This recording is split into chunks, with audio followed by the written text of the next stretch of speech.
Mick, bukas pala may pupuntahan tayong kasal, ha? Anong kasal na naman ba yan? Gusto ko matulog buong araw, eh.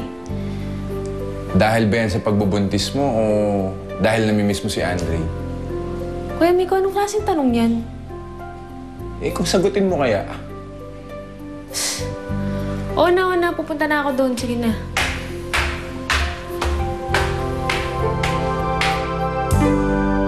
Beverly, anong schedule ni Roseanne today?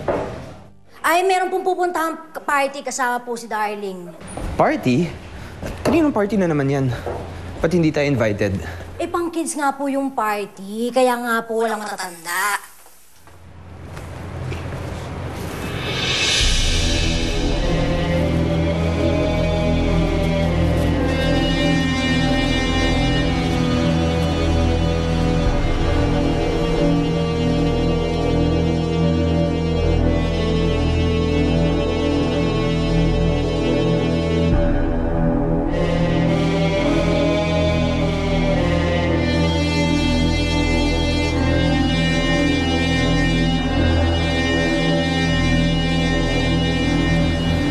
Beverly? Bakit, Sir Dean? Kung sino man tong nang blackmail sa atin, palagay ko'y kilala natin siya.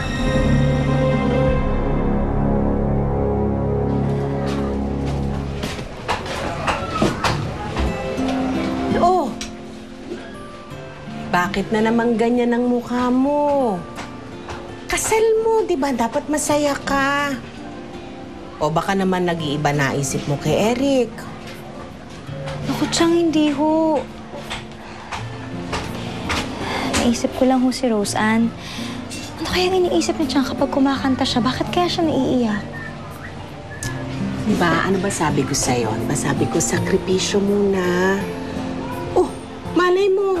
Matuloy yung pangako ni Andre na dadalhin niya si Roseanne sa kasal mo. Sabi lang naman ho ni Andre, susubukan niya. Pero sana, no? Sana madala nga niya si Roseanne. Ako, si Andre pa? Yaan mo. Para ka naman natiwala sa tao. Dadating yan. Dito na dito, Eric! Oh, yan na yung gawin mo. Huwag ka na ano naman. Namumuni-muni ka pa. Imbis naman mag-ayos ka kasi. Sana